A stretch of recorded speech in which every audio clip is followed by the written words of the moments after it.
Bonjour à tous, bienvenue pour ce second cours de biostat de la rentrée. Aujourd'hui, nous allons nous intéresser aux lois de probabilité continue et aux intervalles dans une première partie. Et dans une seconde partie, nous nous intéresserons aux principes de test statistique et à la loi du qui-2. Donc on va tout de suite commencer par les lois de probabilité continue. Tout d'abord, définition.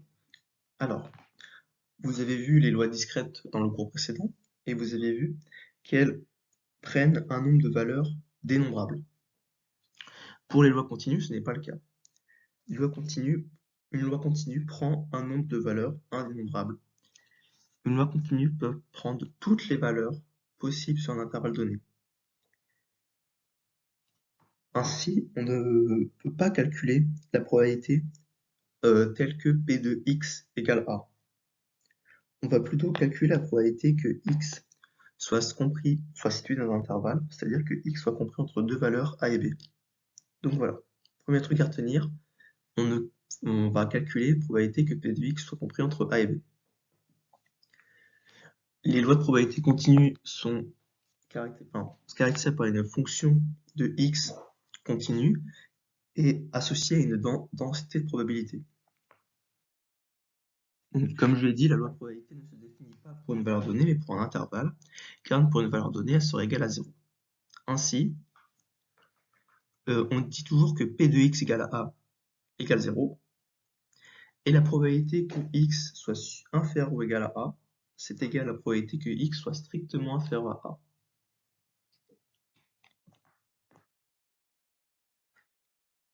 Pour les lois de probabilité continue, on va s'intéresser à la loi normale.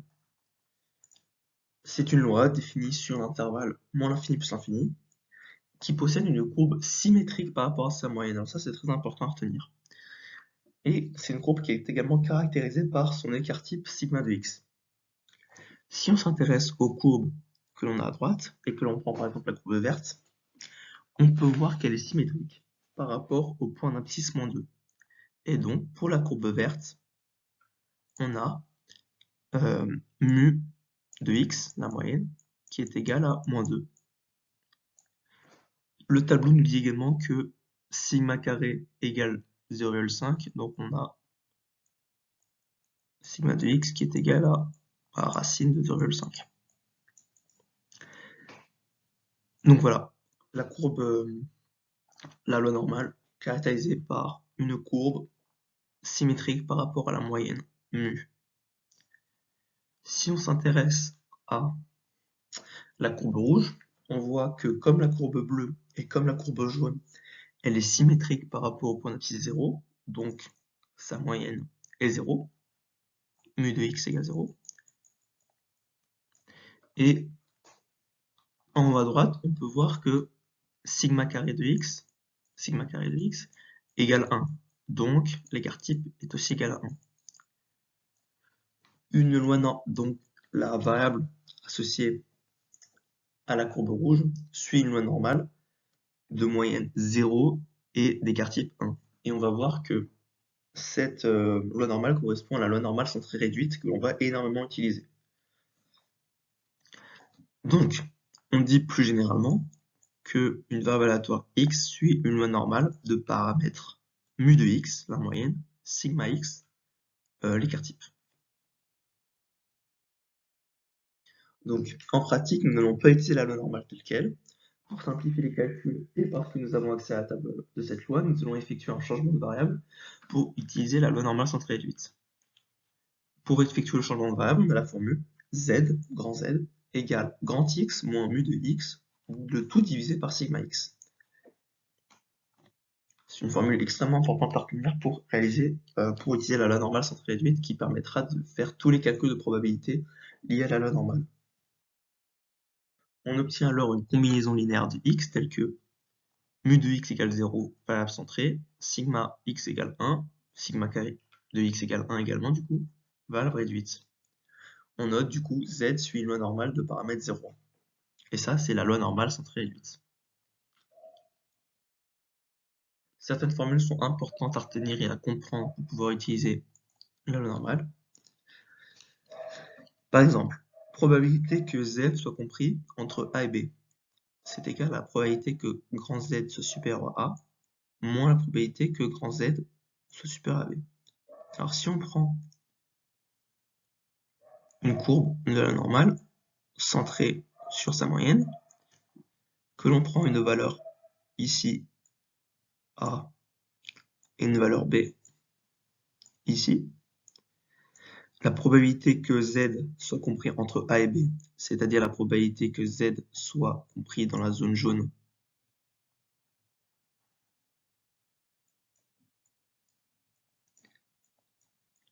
et bah c'est tout simplement la probabilité que Z soit supérieur à A, c'est-à-dire la probabilité que Z soit compris dans la zone rouge. Mais si on prend juste la probabilité que Z soit supérieur à A, et ben on a une petite partie ici qui est tout de même supérieure à B. Or, on ne veut pas que Z soit supérieur à B. Donc on va soustraire la partie de Z supérieur à B. Donc on va enlever la zone bleue. On a aussi d'autres formules liées à la loi normale. On a P de grand Z inférieur à petit z est égal à 1 moins P de grand Z supérieur à petit z. Et on a également P de grand Z inférieur à moins petit z qui est égal à la probabilité que grand Z soit supérieur à petit z. Alors, si on reprend une loi normale, ici on va la centrer. Ici on a moins Z et du coup exactement au même endroit de l'autre côté on a Z. Et bien la probabilité que grand Z se situe dans cette zone-là, en rouge ici, c'est la même que grand Z se situe dans cette zone-là. Voilà. Cette probabilité, et voilà. Et ces deux dernières formules sont dues au fait que la loi normale est symétrique. Petit exercice sur le changement de variable. Alors on a P2, on a x une loi normale telle que mu égale 17, sigma égale 3. On a donc x suit une loi normale de paramètres 17, 3. On cherche P de x supérieur à 19 et on veut centrer et réduire la variable x. Alors comment on va faire? Déjà on note P de x supérieur à 19. On va mettre poser l'égalité et on va centrer et réduire la variable. Donc pour centrer la variable, centrer et réduire la variable, on va utiliser z comme variable. On va dire que z est toujours supérieur à, on utilise la formule qu'on a vue tout à l'heure, x moins mu sur sigma. Et ça c'est égal à P de z supérieur à x, on remplace x par 19, mu, on remplace mu par 17 forcément, et on divise par 3. Et ça, et du coup on a P de, et du coup on a P de z au final qui est supérieur à 0,67 si on fait le calcul. 2 tiers le chiffre exact, enfin 2 tiers le nombre exact, et on arrondit à 0,67. Et du coup voilà, P de x supérieur à 19 qui est égal à P de z supérieur à 0,67. Avec les valeurs de la loi normale, mu égale 17 et sigma égale 3. Donc voilà, ici je vous ai mis la correction un peu plus propre. Et voilà, on a réalisé le changement de variable. Et pour trouver la probabilité, on devra chercher dans la table de la loi normale centrée réduite.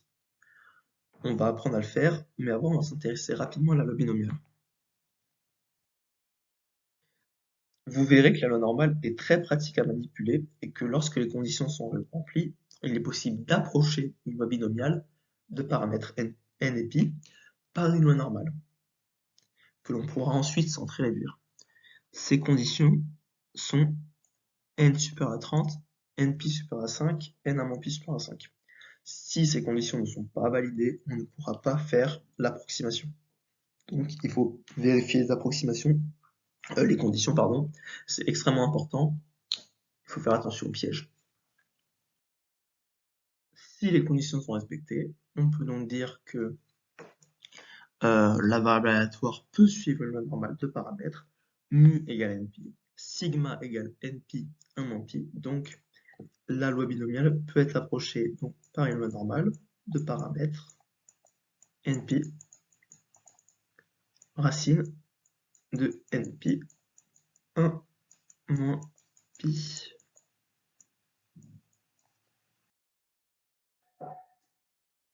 Alors, comment lire sur la table la loi normale sans traîner limite?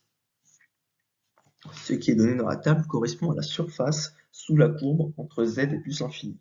Mais comme la courbe est symétrique, cela correspond aussi à la surface entre moins z et moins l'infini. Alors, comment lire sur la table? On a en haut à gauche petit z, et c'est ce petit z qu'on va devoir trouver. La colonne de gauche, c'est-à-dire cette colonne ici, correspond au chiffre des unités et des dixièmes de z, tandis que la ligne du haut ici correspond au chiffre des centièmes de z. Par exemple,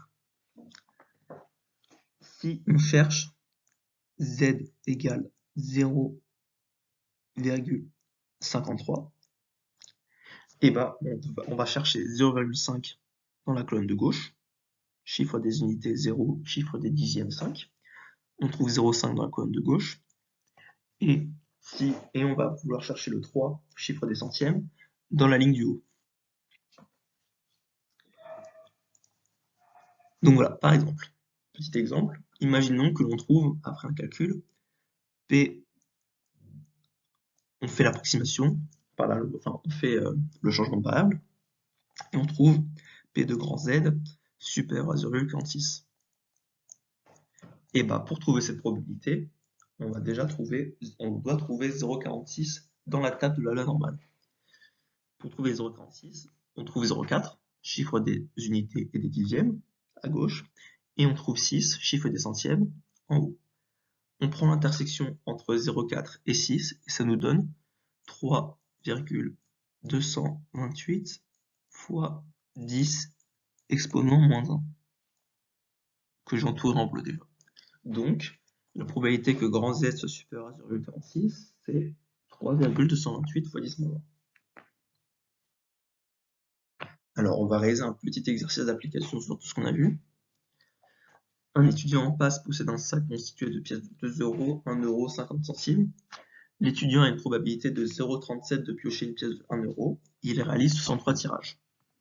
Question 1, quelle est la loi utilisée? Question 2, quelle est la probabilité de récupérer entre 30 et 37 pièces de 1 euro? Vous approcherez cette loi par une loi normale, après avoir précisé et vérifié les conditions nécessaires à l'approximation.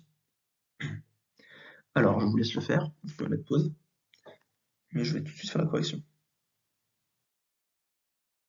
Alors, quelle est la loi utilisée? Eh ben, on voit qu'on a une probabilité de 0,37 de piocher une pièce de 1 euro. Ça veut dire qu'on a une probabilité de 1 moins 0,37 de ne pas piocher une pièce de 1 euro. C'est-à-dire une probabilité de 0,63 de ne pas piocher une pièce de 1 euro. Et on a 63 tirages. Donc, on peut dire que on a donc une loi binomiale de paramètres n égale 63 et pi égale 0,37 avec comme succès la probabilité de piocher une pièce de 1 euro. Quelle est la probabilité de récupérer entre 30 et 37 pièces de 1 euro? Vous approcherez cette loi par une loi normale après avoir précisé et vérifié les conditions nécessaires à l'approximation. Bon, pour faire l'approximation, on va tout d'abord vérifier les conditions. Les conditions ont déjà préalablement été vérifiées à gauche. Je vous laisse vérifier les calculs. On rappelle que les conditions sont n supérieur ou égal à 30, np supérieur ou égal à 5, et n facteur de 1 moins pi supérieur ou égal à 5. Donc maintenant qu'on a fait, maintenant que les conditions ont été vérifiées, on peut dire donc que la loi binomiale peut être approchée par une loi normale. Donc les conditions sont réunies, on peut dire que la variable suit une loi normale de paramètres mu et sigma avec mu égale np égale 23,31, sigma égale racine de npi 1 moins pi égale 3,832. On peut dire donc que y, le nom de la variable, suit une loi normale de paramètre 23,31, 3,832. Maintenant, on cherche la probabilité de tirer entre 30 et 37 pièces de 1 euro. Donc on cherche P que Y soit compris entre 30 et 37. En utilisant le changement de variable, on dit que la probabilité que Y soit compris entre 30 et 37 est égale à la probabilité que Z soit compris entre 30 moins mu sur sigma et 37 moins mu sur sigma. On remplace les valeurs mu et sigma par ce qu'on a trouvé précédemment, et on réalise les calculs, ce qu'on obtient donc au final P de Z compris entre 1,75 et 3,57. Et maintenant, c'est ça qu'on va chercher. On rappelle donc tout à l'heure qu'on avait dit que probabilité que x soit compris entre a et b, c'est égal à la probabilité que x soit supérieur à a moins la probabilité que x soit supérieur à b. Et du coup, ici, on va chercher la probabilité que z soit supérieur à 1,75 moins la probabilité que z soit supérieur à 3,57. Donc ici, je vous ai remis ce que je viens de dire. On a trouvé la probabilité que z soit entre 1,75 et 3,57 et on va calculer la probabilité que z soit supérieur à 1,75 moins la probabilité que z soit supérieur à 3,57. Grâce à la lecture de la table, alors ici la table a été coupée par manque de place, mais bien évidemment les chiffres ici sont 0, 1, 2, 3, 4, 5, 6, 7, 8 et 9. Donc déjà on va tout d'abord trouver probabilité que z soit supérieur à 1,75. Donc on cherche déjà 1,7 dans la colonne de gauche. On cherche 5 dans la ligne du haut. On prend l'intersection qui est 4,01 fois 10-2. Donc ça veut dire 0,0401. Puis on cherche la probabilité que z soit supérieur à 3,57. On prend 3,50 dans la colonne de gauche, 7 dans la ligne du haut, on prend l'intersection, ce qui fait 1,78 fois 10-4, ce qui nous donne en fait 0,000178. Et du coup, maintenant, on va tout simplement soustraire, pour trouver la probabilité que l'on veut chercher, on va tout simplement soustraire 0,0401 à 0,000178. Donc ici, je vous ai remis le calcul un peu en grand. Donc on a bien probabilité que z entre 1,75 et 3,57 est égal à la probabilité de z supérieur à 1,75 moins la probabilité que z soit supérieur à 3,57 égale 0,0401 moins 0,000178. C'est égal à 0,039922, ce qui est égal à environ 3,99%. On peut donc conclure qu'il y a environ 3,99% de chances de récupérer entre 30 et 37 pièces de 1 euro. On a fini avec cette partie sur les lois de probabilité continue. Un petit récap ici avec les conditions d'approximation de la loi binomiale qui sont notées ici. On a les deux lois qu'on a vues, loi normale centrée 8, le changement de variable approximation ici, et plein de formules à connaître qui sont ici. Donc vous pouvez imprimer ce tableau et l'apprendre, ou comme vous voulez, mais vous devez connaître toutes les valeurs qui sont listées ici. Maintenant, on va passer aux intervalles. Alors, d'abord les intervalles de fluctuation. Le but d'un intervalle de fluctuation, c'est d'estimer les données d'un échantillon en connaissant celle de la population. Par exemple, on prend le taux de réussite au code de la route en France et on se demande quel sera ce taux dans un échantillon de 40 personnes. Donc on part bien de la population, la France, pour chercher les données de l'échantillon, les 40 personnes. Alors, alpha correspond au risque qu'on prend pour l'intervalle. On a une probabilité alpha de se situer hors l'intervalle et une probabilité 1 moins alpha de se situer à l'intérieur. L'intervalle est toujours symétrique par rapport à la moyenne. Alors, vous pouvez voir sur le graphique à droite, qu'on a non pas alpha ici, mais alpha sur 2 et alpha sur 2 ici. Pourquoi? Tout simplement parce que alpha correspond au risque de se situer hors de l'intervalle. Mais se situer hors de l'intervalle, ça peut tout autant être supérieur à l'intervalle, mais on peut aussi être inférieur à l'intervalle. Il y a deux possibilités différentes. Donc, on a alpha sur 2 de chaque côté. Donc voilà, si j'ai résumé, lorsqu'on cherche un intervalle à 5%, cela signifie que x a une probabilité de 0,05 de se trouver en dehors de l'intervalle, et donc une probabilité 1 moins alpha égale 0,95 de se trouver dedans. La courbe étudiée étant symétrique, il y a une probabilité de 0,025 que la variable x soit en dessous de la valeur minimale de l'intervalle, et de 0,025 qu'elle soit au-dessus de la valeur maximale. Et bien évidemment, si on prend 0,025 et qu'on le multiplie par 2, on obtient bien au final 0,05. Intervalle, on va voir plein de formules, mais elles dérivent tous d'une même formule qui est la suivante, qui est bien à retenir. Alors, on peut aussi simplifier la formule, parce que là, elle est quand même vachement longue. On dit juste que l'intervalle de fluctuation c'est égal à mu de x plus ou moins z de 1 moins alpha sur 2 sigma x. Donc voilà. Je vous ai remis la formule ici. On a mu de x qui est la moyenne de la variable aléatoire x en population. On a sigma x qui est l'écart type de x en population. Et on a z de 1 moins alpha sur 2. Alors, qu'est-ce que z de 1 moins alpha sur 2? C'est une valeur calculée à partir de alpha. Et c'est une valeur qui va changer à chaque fois que alpha va changer. Donc, si on prend alpha égale 2%, alpha égale 5%, alpha égale 10%, on n'aura jamais la même valeur de z de 1 moins alpha sur 2. Ça veut dire donc que l'intervalle va à chaque fois changer en fonction du risque. Comment trouver z de 1 moins alpha sur 2? Alors, on va reprendre la table de la loi normale, sans très réduite, mais on va la lire à l'envers en quelque sorte. On va d'abord prendre notre risque alpha, on va le diviser par 2 pour avoir alpha sur 2. On va trouver la valeur de alpha sur 2 dans la table de la loi normale, et on repère l'ordonnée et l'abscisse correspondante pour trouver z.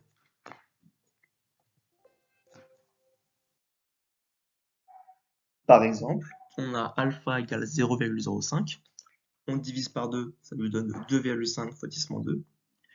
Pour trouver z, on va tout simplement chercher 2,5 fois 10 moins 2 et voir à quel z correspond à 2,5 fois 10 moins 2. Donc 2,5 fois 10 moins 2, si on prend la colonne de gauche, on trouve 1,9. Donc déjà, on sait que z égale 1,90 quelque chose.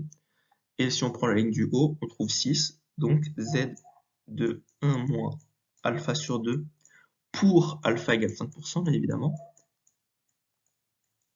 et bah ça vaut 1,96.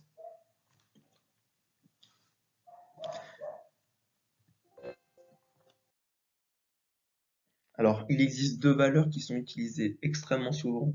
Il est conseillé de les connaître par cœur. Dans 90% des exercices, vous allez utiliser le risque alpha égale 5% et le risque alpha égale 1%. Il faut connaître les valeurs de z de 1 moins alpha sur 2 pour ces deux valeurs, pour gagner du temps lors du concours. Pour alpha égale 5%, on a une valeur de z de 1 moins alpha sur 2 qui est égale à 1,96. Et pour alpha égale 1%, on a z de 1 moins alpha sur 2 qui est égal à 2,58. Alors, intervalle de fluctuation d'une loi normale.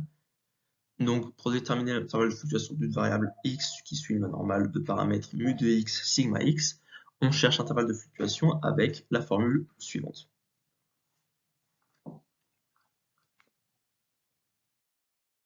Alors, lors de cette partie sur les intervalles de fluctuation, on va lister beaucoup de formules en vrac, mais elles sont toutes retrouvables par rapport à ce que vous savez déjà sur vos différentes formules.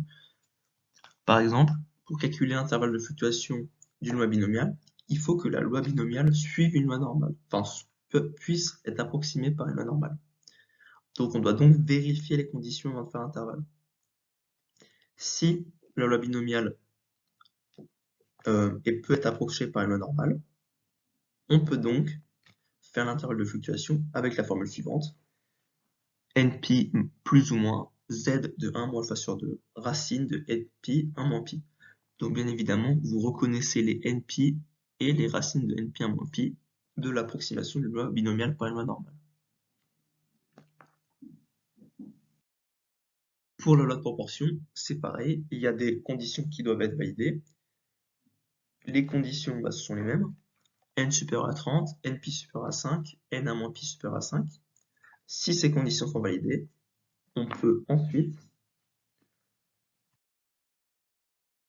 pour trouver l'intervalle de fluctuation de la proportion, on utilise la formule suivante. Pi plus ou moins z de 1 moins alpha sur 2 fois racine de pi 1 moins pi sur n. Attention à ne pas oublier d'utiliser la racine. Pour l'intervalle de fluctuation d'une moyenne. Alors, prenons une variable aléatoire x et prenons x bar, la variable aléatoire caractérisant la moyenne des valeurs de x dans un échantillon de taille n. Donc x bar prend une valeur différente pour chaque échantillon de taille n, puisque n est à chaque fois différent. Alors pour étudier les variations de x, on dit que mu de x bar égale mu de x, et on dit également que sigma carré de x bar égale sigma carré de x sur n. Donc sur la diapositive, je renote ce qu'on vient de voir. Mu de x bar égale mu de x, sigma carré de x bar égale sigma carré de x sur n. Donc pour faire l'intervalle de fluctuation d'une moyenne, on doit vérifier les conditions qui sont que x doit suivre une loi normale, mais c'est également valable si n est supérieur ou égal à 30. Si une de ces deux conditions sont validées, c'est-à-dire x suit une loi normale ou n supérieur ou égal à 30, alors on peut dire que x bar suit aussi une loi normale. Deux paramètres, mu de x, comme on a mu de x bar égale mu de x, et racine de sigma carré de x sur n. Évidemment, on rappelle que pour la loi normale, on prend l'écart type et non la variance, donc on peut mettre la racine, et on vient de voir que sigma carré de x bar, c'est égal à sigma carré de x sur n. Attention, les réciproques ne sont pas vrais. Ce n'est pas parce que x bar suit une loi normale que x suit une loi normale. Il faut faire très attention à ça. Si au moins une des deux conditions précédentes est vérifiée, c'est-à-dire si x suit une loi normale ou si n supérieur à 30, alors on peut calculer un intervalle de fluctuation selon la formule. Intervalle de fluctuation de x bar, c'est égal à mu de x plus ou moins z de 1 moins alpha sur 2 fois la racine de sigma carré de x sur n. Donc ici, on a un petit récapitulatif des intervalles de fluctuation avec la formule générale qui est ici pour la loi normale et toutes les petites formules pour les lois de binomiales, proportion et moyenne qui sont en gros tirées de la première formule. Bien évidemment, on doit vérifier les conditions, et si les conditions ne sont pas validées, on ne peut pas faire l'intervalle de fluctuation. Pour les intervalles de confiance, on veut estimer un encadrement de la valeur de x dans une population à partir des données d'un échantillon.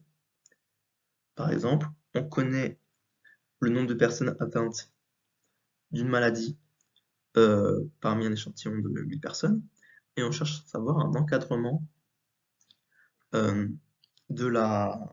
nombre de personnes atteintes dans la population. Donc là, on prend le problème à l'envers par rapport aux intervalles de fluctuation.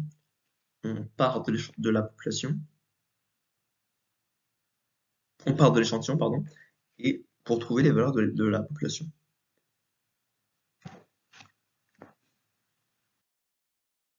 Alors, intervalle de confiance sur proportion. L'intervalle de confiance de proportion est, contrairement à l'intervalle de fluctuation, dit sur pi, la valeur qu'on cherche, et il est centré sur P0 au seuil 1 moins alpha. Donc voilà, P0 ici, l'intervalle de confiance est centré sur P0. Et on a la formule suivante, intervalle de confiance, la proportion c'est égal à P0 plus ou moins Z de 1 moins alpha sur 2, racine de P0 1 moins P0 sur N. Et ça nous donne une valeur pi min, pi max. Un intervalle de confiance est centré sur l'estimation P0, comme je viens de le dire. La largeur de l'intervalle va nous donner la précision de notre estimation de pi. Son amplitude dépend de P0, qui correspond à l'estimation ponctuelle de pi au risque alpha, et de n.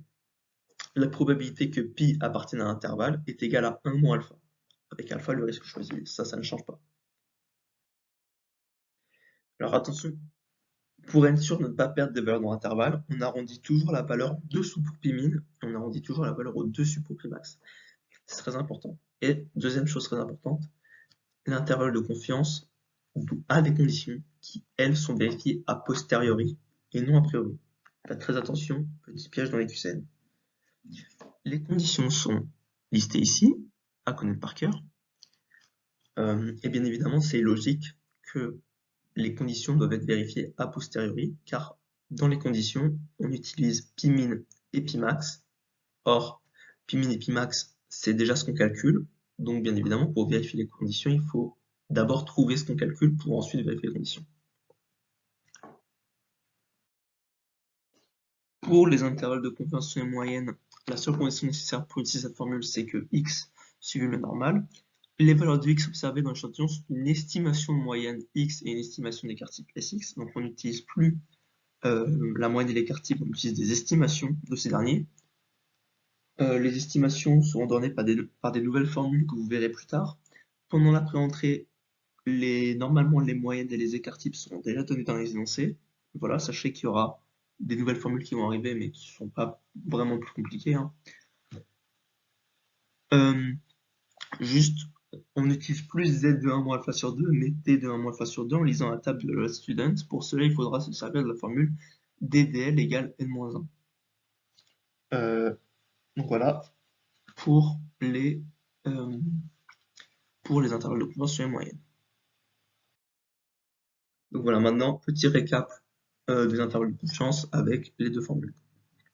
Donc voilà, alors la première partie du cours est terminée, on va passer à la deuxième partie qui est sur les principes de test et sur le test du Ki 2.